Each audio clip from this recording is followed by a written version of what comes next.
continuar la explicación o vamos a demostrar la explicación en relación a la exploración del tórax, ¿no?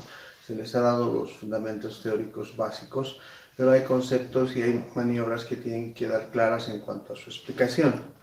Antes de entrar a la valoración de lo que es en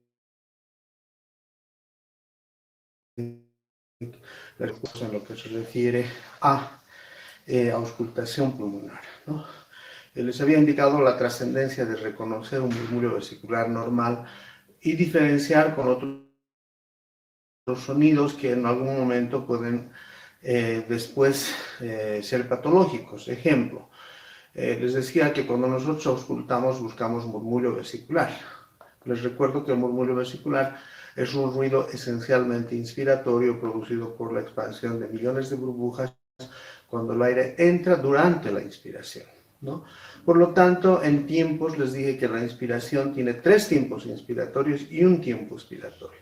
Es decir, escucho mucho más la entrada de aire y muy poca la salida de aire. A diferencia de lo que es el ruido laringotraqueal. El ruido laringotraqueal es un sonido que se genera por el paso de aire a través de la tráquea, los bronquios y los bronquios principales. El ruido laringotraqueal, exploración, no vamos a ir a explorar el ruido laringotraqueal. Únicamente le vamos a reconocer que el ruido laringotraqueal es en tiempos 1-1, es decir, se escucha toda la entrada y se escucha toda la salida. Y luego vamos a hacer una auscultación en campos pulmonares en región, para este ejemplo, en región subescapular, y cuando pongamos el estetoscopio en región subescapular, me voy a dar cuenta que en la región subescapular se escucha sobre todo la inspiración, es decir, la entrada de aire y muy poca salida. Entonces hacemos el primer ejercicio que después ustedes me lo van a hacer en un video y que seguramente me van a demostrar qué es lo que están escuchando. Entonces, siempre recomendar, pongo el estetoscopio, verifico que la membrana esté funcionando. A mi paciente le voy a pedir que levante, voy a localizar la membrana a nivel del cartílago cricoides y le pido que respire con la boca abierta como cansada. Respire. Gracias. En ese momento yo he escuchado toda la entrada, toda la salida. Si quieren ustedes, más o menos he escuchado esto. Toda la entrada y toda la salida, ¿no? Ahora voy a poner el estetoscopio en campo pulmonar. Para eso le voy a pedir a mi paciente que se ponga lateralmente. Recordarles que la exploración en el plano posterior siempre vamos a hacer en regiones supraescapulares, interescapulovertebrales. Y Tomás, por favor, ¿quieres? En regiones supraescapulares, interescapulovertebrales e infraescapulares. No nos sirve de nada la región escapular, ¿no? Entonces, sobre todo en la región infraescapular, donde yo solo tengo parénquima pulmonar, voy a escuchar murmullo vesicular. Entonces, como he hecho acá y aquí me he dado cuenta que se escucha toda la entrada y la salida, aquí tengo que escuchar murmullo vesicular. Y en el murmullo vesicular les dije que es un ruido esencialmente inspiratorio. Entonces, hago la exploración, pongo en región subescapular y le digo, respire por favor como cansada. Gracias. Con eso me doy cuenta que se escucha sobre todo la entrada y no la salida de aire. Es decir, escucho los 3 tiempos inspiratorios y un tiempo expiratorio. Entonces, una primera tarea que tienen ustedes para verificar aquello es primero colocar el estetoscopio en el cuello y darse cuenta de que se escucha toda la entrada y toda la salida. Y cuando exploren en la región subescapular se van a dar cuenta que se escucha 3 tiempos inspiratorios y un tiempo expiratorio. Ese es un murmullo vesicular normal. Si se modifica en tiempo, si la expiración se vuelve más larga o si la expiración iguala a la inspiración, estaríamos ante una respiración soplante o ante un soplo tubárico, o ante un soplo pulmonar secundario, perdón, que después vamos a explicar cuáles son las diferencias. ¿Bien? ¿Pueden ustedes frente, por favor? Bien, ese es uno de los elementos. Entonces nosotros cuando vamos a ir a auscultar pulmones buscamos un murmullo vesicular. Si encontramos ese sonido 3-1 en donde hay parénquima pulmonar, yo puedo decir que el murmullo vesicular está conservado, ¿no? La otra parte de la auscultación busca auscultar la voz. Y al auscultar la voz, lo que nosotros pretendemos es hacerle decir al paciente 33 y poner el estetoscopio en diferentes segmentos de los pulmones, ¿no? Lo que normalmente deberíamos escuchar es una auscultación de la voz normal o broncofonía normal, ¿no? Se dice que es un sonido poco claro, algunos dicen apagado. Yo en mi experiencia clínica siempre les he dicho que se escucha como si me estuvieran hablando de lejos. ¿Por qué? Porque la voz está viajando desde la laringe hasta el campo pulmonar. Si bien no es una distancia considerable, no se olviden que la voz está viajando por una estructura que son la tráquea, los bronquios, los bronquiolos, hasta llegar a los alveolos. Y lógicamente está yendo de un tubo de calibre grande hasta un saco alveolar que es microscópico. En ese sentido, la voz en condiciones normales, cuando el paciente dice 33, llega al campo pulmonar apagado, poco claro, o lo que les he dicho, alejado. Eso es lo normal que deberían escuchar. Sin embargo, en algunas circunstancias se modifica aquello. Ejemplo, yo les había dicho que la condensación pulmonar modifica las condiciones de transmisión de los sonidos, ¿no? Específicamente, si se recuerdan, les dije que la condensación pulmonar es la sustitución del aire alveolar por otro elemento y permite que los sonidos en el segmento condensado se escuchen con más intensidad de lo normal. Dentro de las alteraciones de la auscultación de la voz, es importante reconocer lo que es una pectoriloquia. Para algunos textos es pectoriloquia sonora. Y alguna literatura dicen que es incluso como un pecho que habla. ¿Eso qué significa? Que si yo, se pone de costado, por favor. Si yo tengo un segmento pulmonar condensado, aquí donde debería escuchar apagado o alejado, si estuviese condensado, voy a escuchar claro y nítido, como si me hablaran directamente al oído. Eso se llama pectoriloquia sonora, ¿no? Algunos textos dicen que es como un pecho que habla. Entonces, vamos a hacer primero, o sea, yo necesito que esto que estoy haciendo yo como demostración, ustedes lo hagan, pero para que perciban en el estetoscopio. Yo no puedo amplificar el sonido del estetoscopio para que ustedes lo escuchen, así que ustedes van a hacer una demostración con un paciente que van a elegir. Entonces, primero, para la auscultación de la voz normal, voy a hacer en los mismos segmentos que he hecho para la detección de murmullo vesicular, es decir, voy a poner mi estetoscopio en región supraescapular, interescapulovertebral e infraescapular. Para el ejercicio solo voy a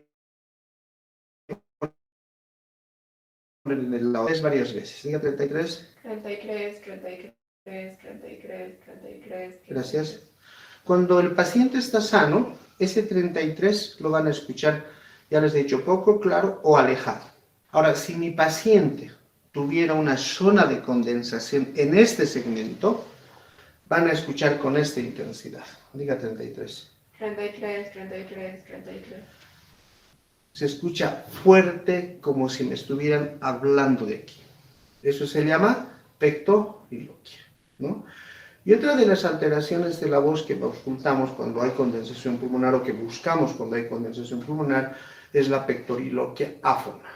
La pectoriloquia áfona no es nada más que la percepción de la voz en secreto o voz cuchicheada.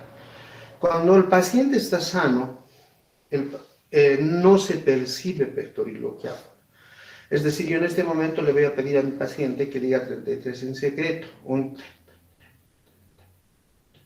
dentro de la boca, que nadie escuche, ¿no? Y yo no debería escuchar nada aquí.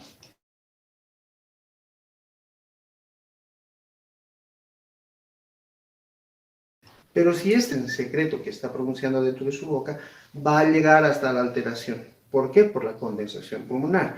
Y en esos casos estoy hablando de una pectoriloquia áfona. Entonces, hacemos el ejercicio. Le voy a pedir, por favor, que diga 33, cuchicheado, bien despacito, como para que solo se escuche ella. Adelante, 33. Gracias. Como el pulmón está sano, no tiene por qué escucharse ese sonido. Otra vez les aclaro. Pero si estuviese condensado este segmento pulmonar, ella al pronunciar 33, voy a escuchar ese 33 más o menos con estas características. Diga 33 en secreto. Gracias. Entonces, como van a hacer el ejercicio, van a poder evidenciar de que cuando pongo el estetoscopio aquí sí se escucha, pero estamos haciendo un ejercicio. Lo que les quiero aclarar es que si acá escucho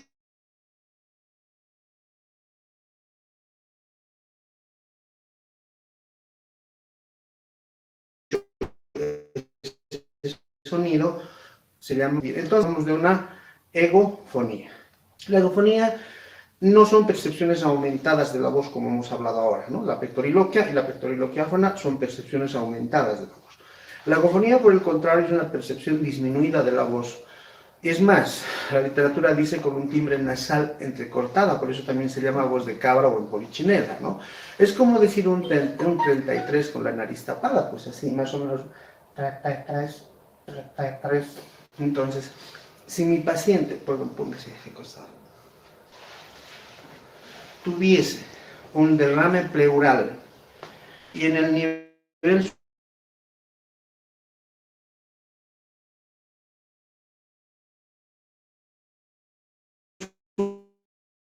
superior del derrame, si se acuerdan ustedes, hemos hablado de la curva parabólica de Damasolis.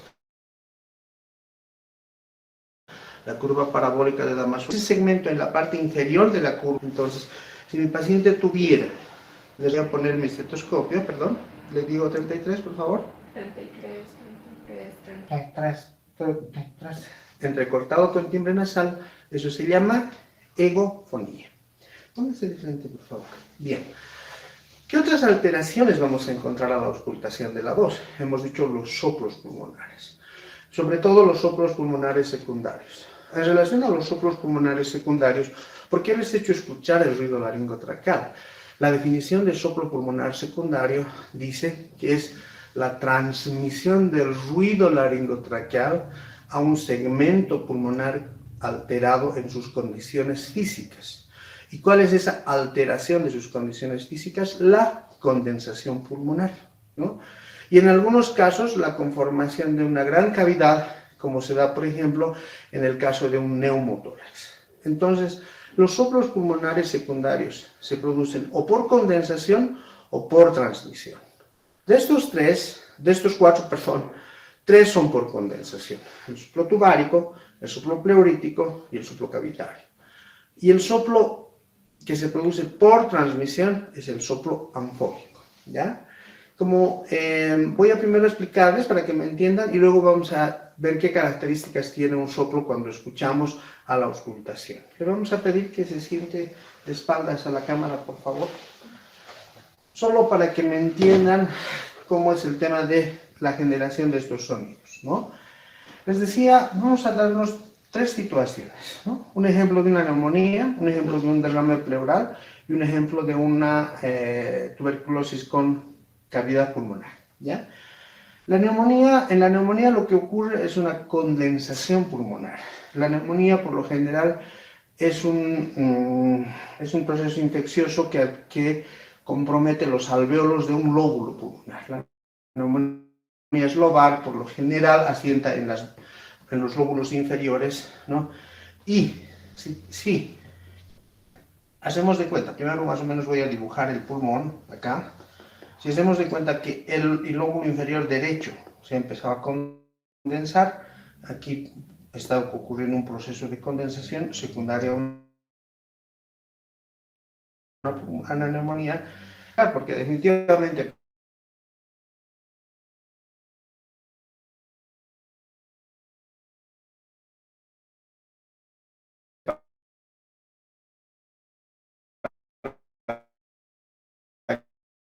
que haya murmullo vesicular, yo necesito que la condensación es la sustitución del aire alveolar por otro elemento.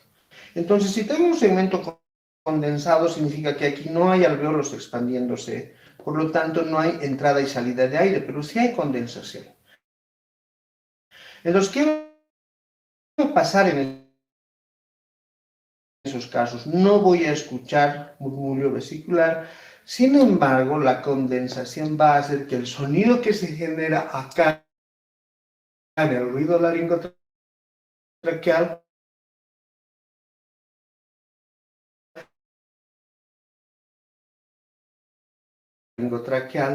a un segmento de O. O sea que más o menos va a sonar como un y voy a escuchar entrada y salida. ¿Cómo se genera el soplo pleural? El soplo pleural, me voy a imaginar que en este campo pulmonar hay un derrame hasta la mitad del campo pulmonar. Les he explicado que los niveles superiores del derrame nunca son horizontales, sino son oblicuos de adentro hacia afuera y de abajo arriba, ¿no? Entonces, generalmente si acá está mi nivel inferior, mi nivel superior va a estar aquí y se forma una curva. En esta curva parabólica de Damaso-Ellis se forma una franja de condensación pulmonar. ¿Cómo la voy a detectar? A la percusión, ¿no? Porque en el segmento donde hay líquido va a haber mate, en el segmento normal va a haber claro pulmonar y va a haber una zona de submatives. Entonces, en esta franja de condensación, en el nivel superior de los derrames de mediana magnitud, se produce una condensación pulmonar y esa condensación pulmonar me va a generar un sonido que es igual que este ruido, que el ruido laringotraqueal, pero ya con otro timbre, con su timbre en E. Entonces, cuando yo ausculte el nivel superior de los derrames de mediana magnitud, cuando le diga a mi paciente, respire como cansada, por favor. Gracias. No voy a escuchar murmullo vesicular porque hay condensación, pero en su lugar voy a escuchar el ruido laringotraqueal, pero con un timbre ya en E. Entonces, un soplo pleurítico se escucha más o menos un... ¿no? Enseguida vamos a volver a imitar. La tercera circunstancia, hemos hablado del soplo cavitario. Nos vamos a imaginar que en este campo pulmonar hay una caverna. ¿Por qué lo dibujo aquí? Porque las tuberculosis pulmonares por lo general son apicales, es decir, debutan en la parte superior. Y pues, si se forma una caverna acá, por lo general el organismo reacciona haciendo una franja de condensación alrededor de la caverna. Si ocurre ese elemento, en este segmento tampoco voy a escuchar murmullo vesicular, pero lo que sí voy a escuchar es el ruido laringotraqueal que va a ir hasta la zona de condensación, ¿no? Como si fuera un sonido con un timbre en O, es decir, el ruido, el soplo cavitario no es nada más que el ruido laringotraqueal con su timbre en O. Por lo tanto, si mi paciente tuviera una caverna con condensación alrededor, yo pongo el estetoscopio, respire como cansada, ¿ya? Como hay caverna y condensación, no escucho murmullo vesicular, pero sí voy a escuchar un soplo cavitario que más o menos es como una O, es decir, un... Gracias, póngase. Entonces, el otro ejercicio. Los soplos pulmonares, que son por condensación, no son nada más que la transmisión del ruido laringotraqueal a un segmento pulmonar alterado. Si solo es condensación, se produce soplo tubárico. Si es el nivel superior del derrame, se produce soplo pleurítico. Si es alrededor de una caverna, se produce soplo cavitario. Pero les había dicho que hay otro soplo que es por transmisión. Ese soplo por transmisión requiere una gran cavidad. ¿Y dónde podemos encontrar cavidades? En cavernas tuberculosas de más de 6 centímetros, pero sobre todo en un neumotórax. Recordarles que el neumotórax no es nada más que la presencia de aire en el espacio pleural, que normalmente es virtual, pero cuando se rompe la pleura visceral, entre la pleura visceral y la pleura parietal conforman una gran cavidad, y al entrar el aire desde la tráquea hasta el espacio pleural, genera un sonido que también se escucha en inspiración y expiración, pero que se lo puede imitar soplando el cuello estrecho de una botella, porque es como si tuviera un eco. Entonces, ese soplo no requiere condensación, pero sí requiere una gran cavidad. Entonces, voy a escuchar como un ruido laringotraqueal con eco, y ese es el soplo anfórico, ¿no? Para que hagan ustedes el ejercicio, lo único que pueden hacer es ubicar a su paciente, ¿no? Y colocarse detrás del paciente y el cuello va a imitar los sonidos. Coloco el estetoscopio delante del cartílago cricoides y lo que voy a hacer es pedirle que respire, pero cambiando de tonalidad en sus sonidos, ¿no? Para eso yo voy a hacer el ejercicio, pero ustedes quiero que hagan con otra persona. Entonces, se ponen detrás, verifican que funcione la membrana, ubican el cartílago cricoides, colocan a ese nivel y le piden al paciente que respire como cansado, pero lo que les he dicho, con diferentes timbres. Entonces, más o menos, el ejercicio va a ser este, ¿no? Colocamos acá, primero vamos a imitar un soplo tubárico, luego un pleurítico en E, un cavitario en O, ¿ya? Y sí se notan los cambios. Todos son 1-1, entrada y salida, ¿no? La diferencia está en el timbre. Entonces, más o menos esto es así.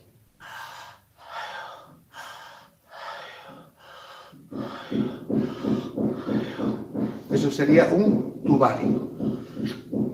El pleurítico más o menos así.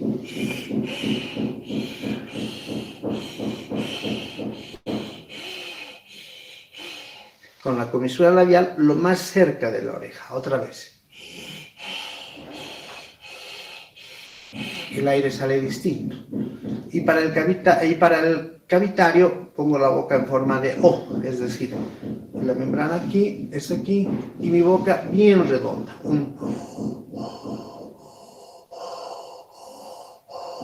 ¿No? Entonces, si hago esa secuencia en una persona y yo me pongo detrás, ¿por qué detrás? Porque me quiero guiar por el oído, no por la vista. Entonces, eso mismo yo tendría que decirle, pero respire como cansada primero en A y O, a ver. Ahora en E. En O, bien redondo. Voy a notar los cambios de timbre. Ese es el otro ejercicio que necesito que hagan y que cada uno me haga escuchar sus comentarios. En resumen, esa era la dinámica que deberíamos haber hecho en la práctica hospitalaria. Y ahora con esto, sí, ya vamos a pasar a hacer la exploración de campos pulmonares.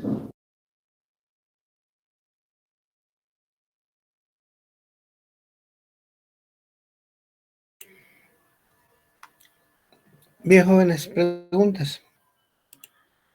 Perdón. ¿Me están escuchando, verdad? Sí, doctor. Suprapleurítico es como un tubárico modificado en E. Aquí están los timbres. Hagan esta tarea y van a entender mejor. Pues. El tubárico es en AEO, el pleurítico es en E, el cavitario es en O, el anfórico es como con eco. Estos tres son por condensación, es decir, que para que yo escuche soplo tubárico, pleurítico, cavitario, tiene que haber condensación pulmonar, si no, no lo voy a escuchar, ¿sí? ¿Ya? Entonces, dame un segundito, me voy a subir el material y terminando de eso vamos a hacer.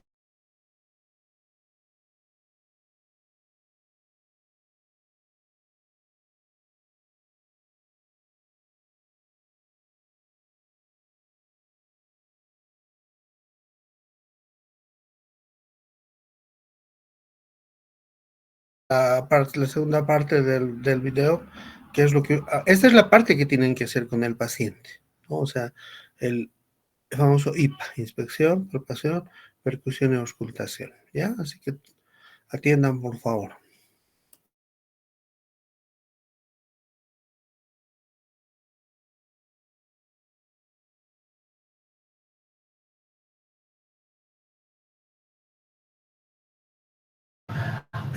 Ahora vamos a hacer lo que es la exploración secuencial del tórax, ¿no? Solo recordarles que nunca empezamos con el segmento que vamos a describir. Primero siempre hacemos una inspección somática general y después recién nos vamos al segmento. En la inspección somática general, recordarles que en el paciente respiratorio voy a tomar en cuenta aspectos desde la actitud, la facies, etcétera, pero ahora vamos a ir a lo que es, y que además ya les hemos explicado en el examen físico general. Ahora vamos a abocarnos a ver qué es la exploración del tórax, ¿no? En condiciones normales, cuando yo describo tórax, hago siempre inspección, palpación, percusión y auscultación. En relación a la inspección, hemos dicho que la inspección tiene que ser estática y dinámica. La inspección estática ve la estructura torácica como una estructura sin movimiento, es decir, ve la forma, y la inspección dinámica ve los movimientos respiratorios, ¿no? Entonces, podemos valorar al paciente sentado, podemos valorar de pie o podemos valorar en decúbito. Pero lo que me interesa saber en primera instancia es si existe o no simetría en la caja torácica. Para eso lo único que yo tengo que ver es en los diferentes planos, pero sobre todo en el plano posterior, ¿no? Ver si hay una simetría del campo pulmonar derecho con el campo pulmonar izquierdo, ¿ya? Si hay una simetría, si los niveles del hombro, de la región infraescapular están al mismo nivel, las clavículas al mismo nivel, yo puedo decir que mi tórax es simétrico. En esta parte les he explicado el tipo de tórax que ustedes pueden encontrar, tantos congénitos o adquiridos. Pero de hecho, lo primero que decidir si el tórax es simétrico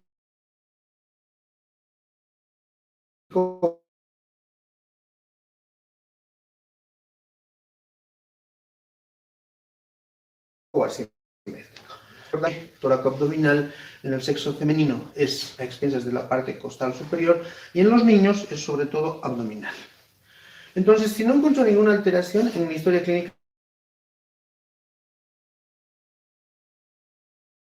describo como tórax simétrico. La segunda parte, la palpación, lo que busca es valorar la elasticidad torácica a través de los movimientos de amplexión y amplexación apical y basal y la transmisión de la voz, que en este caso nosotros describimos como vibraciones vocales.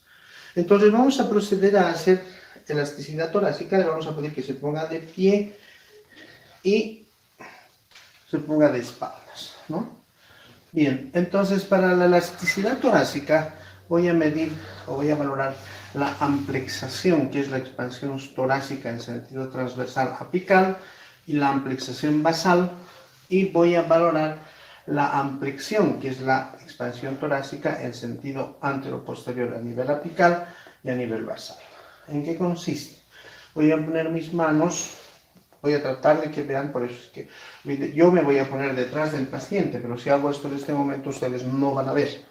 Entonces, para demostrarles lo que voy a hacer es ponerme más o menos en esta posición, mi mano sobre los vértices pulmonares, por favor me ayuda con su cabello a este lado, mi mano sobre los vértices pulmonares derecho e izquierdo y mis pulgares más o menos a la altura de T1, ¿no? En la línea media.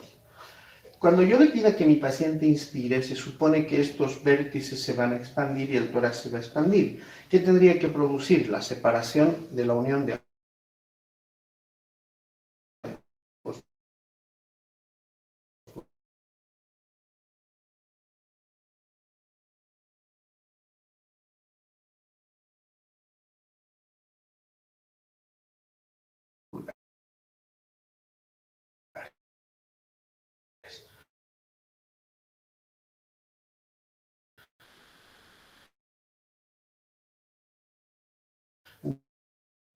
Entonces, en esta posición, yo le digo que meta aire profundo, se va a separar y se va a permanecer en el nivel donde hemos dejado, y solo el lado sano se va a expandir, ¿sí?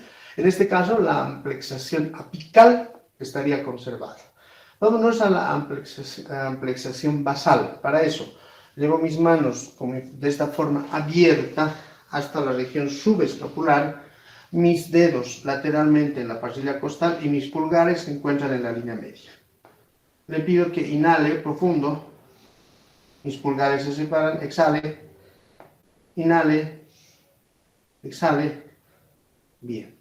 Como la elasticidad de la paciente está conservada, mis pulgares se separan por igual a la derecha, a la izquierda y luego vuelven a la línea media. Ojo, en esta maniobra yo lo único que estoy haciendo es poner la mano sobre la pasilla costal y es el tórax que al inspirarse y al exhalar genera los movimientos sobre mis dedos pulgares. Nuevamente, para que ustedes me entiendan, ¿no? Inhale, exhale, bien. Entonces la amplexación apical y basal está conservada. Lo único que estoy comparando es el lado derecho con el lado izquierdo. Vamos a la amplexión. La amplexión valora la expansión torácica en sentido antero-posterior. Para eso le voy a pedir que mi paciente se ponga lateralmente, lleve las manos a la nuca, los dos lados, ¿no? Perdón, primero vamos a hacer la flexión apical. Para eso lo que voy a poner es una mano posterior en la pared posterior y la otra mano en la pared anterior, ¿no? La mano anterior más o menos por la región infraclavicular, los pulpejos de los dedos en la región infraclavicular, y la mano posterior en la región supraescapular. Mis pulgares se van a encontrar en un punto medio, ¿no? Y en esta posición le voy a pedir que inhale, por favor. Exhale, inhale, exhale. ¿No? Si viesen mis pulgares con más detalle, van a ver que se está separando ambos pulgares. Pero lo que voy a hacer es comparar el lado derecho con el lado izquierdo. Otra vez, inhale. Más o menos tengo 1 centímetro aquí. Exhale. Eso. Esta distancia, póngase del otro lado, voy a comparar con el otro lado. Entonces pongo mi mano en la región infraclavicular, mi otra mano en la región supraescapular, mis pulgares se encuentran al medio y le digo inhale, exhale, inhale, exhale. Entonces, esta distancia es la misma que este lado. Por lo tanto, la amplexión apical está conservada. Vamos a ir a la amplexión basal. Para eso sí le pido que lleve las manos hacia la nuca, ambas. Mi mano anterior en la parcilla costal, por debajo de la región mamaria, y mi mano posterior en la región subescapular. Mis dedos pulgares se encuentran en la línea axilar media, y en esta posición le digo, inhale, exhale, inhale. Entonces, aquí hay una separación de más o menos 1 centímetro. Eso comparo con la separación del otro lado. En el otro lado, por favor. Una mano posterior, una mano anterior. Y inhale, exhale, inhale, exhale. Entonces, lo que he valorado es la amplexión basal. Toma asiento, por favor. En ese sentido me doy cuenta de que la amplexión apical y basal están conservadas. Entonces, en mi historia clínica, resumiendo a la palpación, tendría que decir que la amplexación apical y basal y la amplexión apical y basal están conservadas. Les estoy aclarando. Si en un segmento o en un campo pulmonar hubiera restricción pulmonar, disminución de la elasticidad, lógicamente no va a ser simétrica la expansión, ¿no?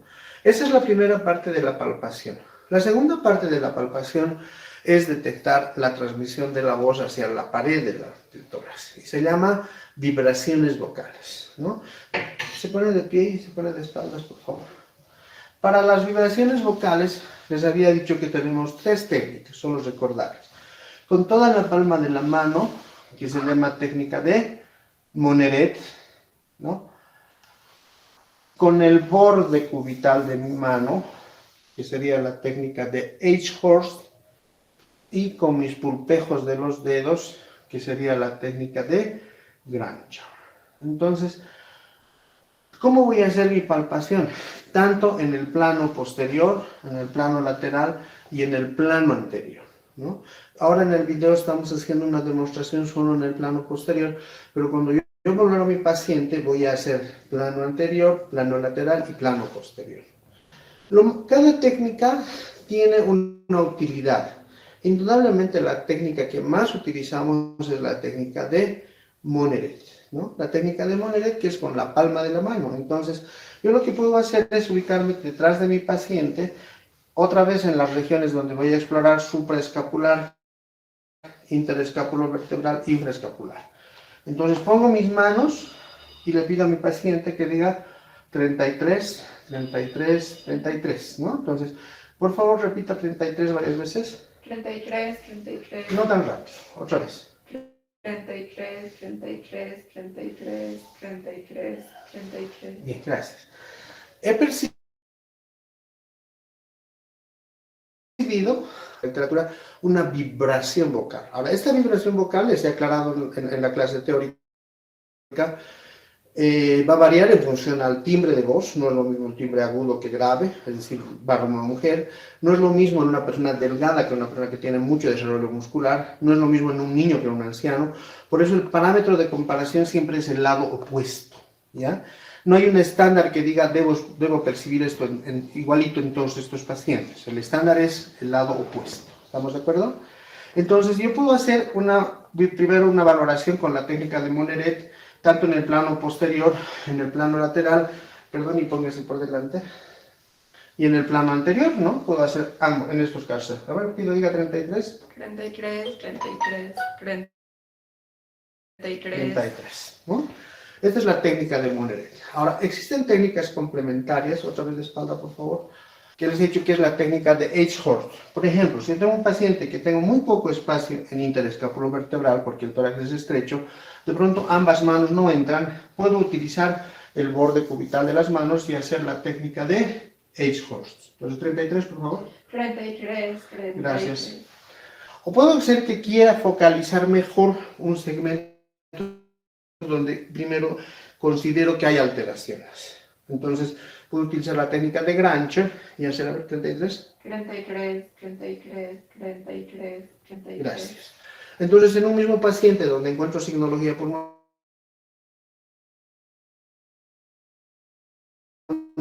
voy a hacer la técnica de Grancher. Si cuando hago la técnica de Moneret no encuentro ninguna alteración, en mi historia clínica voy a describir cómo vibraciones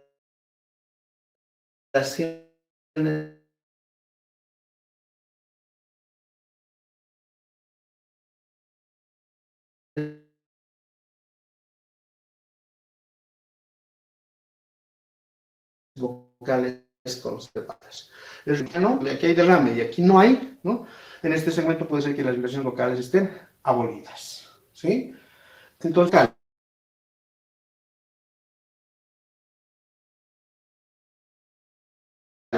pueden estar aumentadas, disminuidas, elevadas. Vámonos a la percusión. La percusión lo que busca es generar sonidos a través de maniobras de técnicas de percusión que vamos a ocupar vamos a realizar en el organismo, ¿no? Recordarles, eso también es un ejercicio que ustedes tienen que hacer, que las técnicas de percusión en pulmones más utilizadas son 3, ¿no? La percusión directa, que también se llama Auenbrugger o mano de comadrón, la dígito digital de Gerard y la orcotopercusión de Flesch. Entonces, la técnica directa Auenbrugger o mano de comadrón, ¿en qué consiste? Voy a poner mi mano en esta forma, ¿no? Con mis dedos en forma de gancho. Voy a percutir con los pulpejos de los dedos y voy a aplicar un sonido, voy a aplicar un golpe en las regiones supraescapulares, interescapulares, infraescapulares. Les estoy aclarando que por fines didácticos solo estoy haciendo la demostración en un plano posterior, pero ustedes deben hacer el ejercicio en el plano lateral y en el plano anterior, ¿no? Entonces, la técnica de Auenbrugger consiste en esto. 3 sonidos, pero si ustedes se fijan, el movimiento parte desde la muñeca y lo que impacta son los pulpejos de los dedos.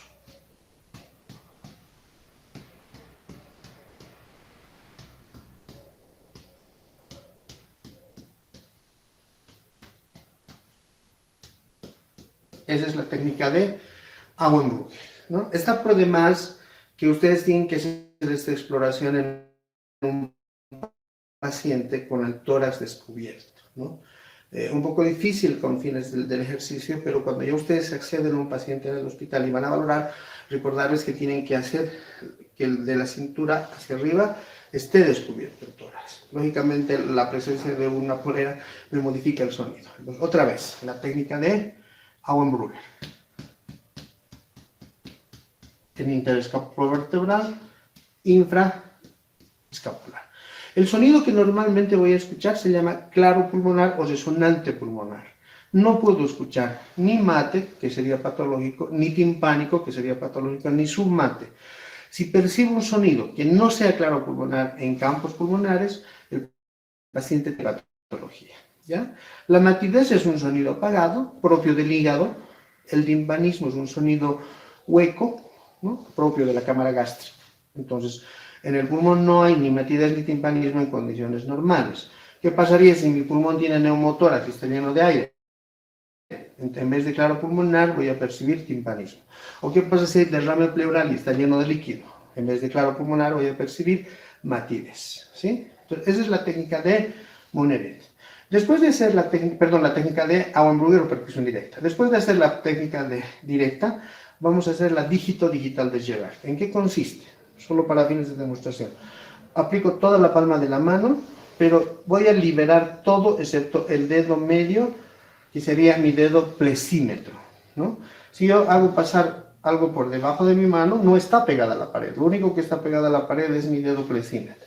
Y con mi dedo medio de mi mano derecha en la falange media voy a hacer esta percusión.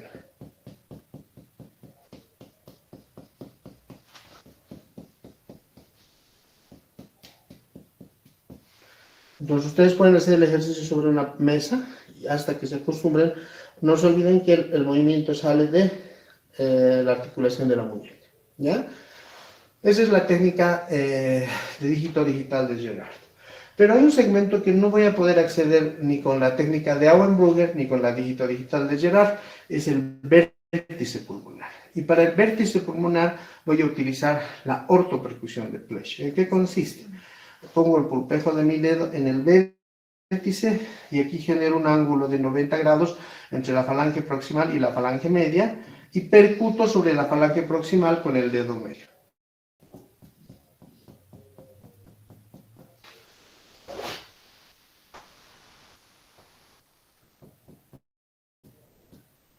Bien, claro como nada.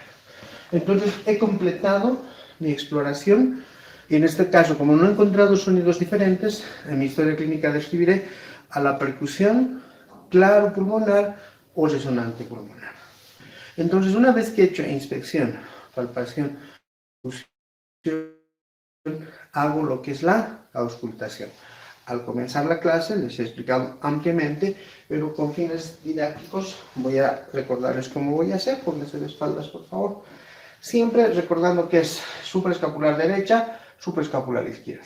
Interescapulovertebral derecha, interescapulovertebral izquierda a diferentes niveles. Puedo hacer aquí, aquí, aquí, a 3 niveles. Y por último, infraescapular derecha, infraescapular izquierda. Nunca en la región escapular porque el hueso acá no me permite valorar. Entonces, lo que voy a hacer es poner mi estetoscopio, verificar que funcione mi membrana. Siga. Más lento.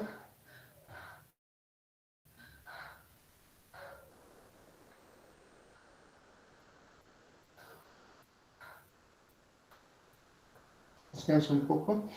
Lo mismo para el plano lateral. Lleve las manos a la nuca, por favor. Respire como cansada. Axilar. Estoy haciendo región axilar. La otra región axilar. Siga. Gracias. Siempre comparativo, ¿no? Primero lado derecho, lado izquierdo. Lado derecho, lado izquierdo. Dese la vuelta, por favor. En el plano anterior, sobre todo en la región supraclavicular, respire.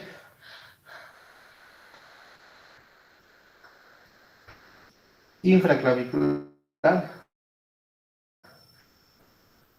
Gracias. Entonces, he hecho plano anterior, plano lateral y plano posterior. Se supone que he escuchado un murmullo vesicular con 3 tiempos inspiratorios y un tiempo expiratorio muy cortito, ¿sí? La segunda parte de la auscultación consiste en, por favor, otra vez de espaldas.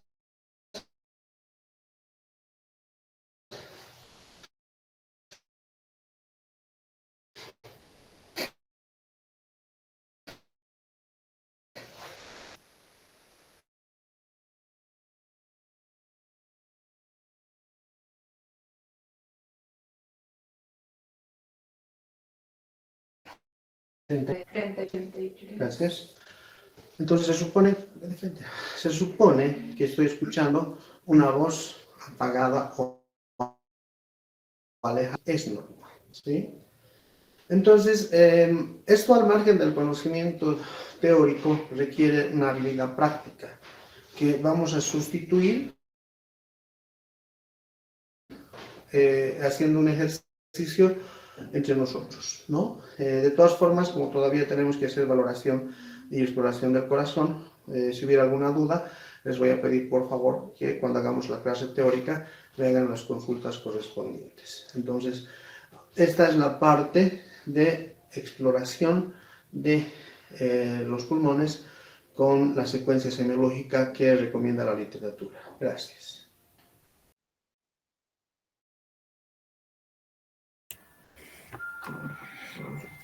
Bien.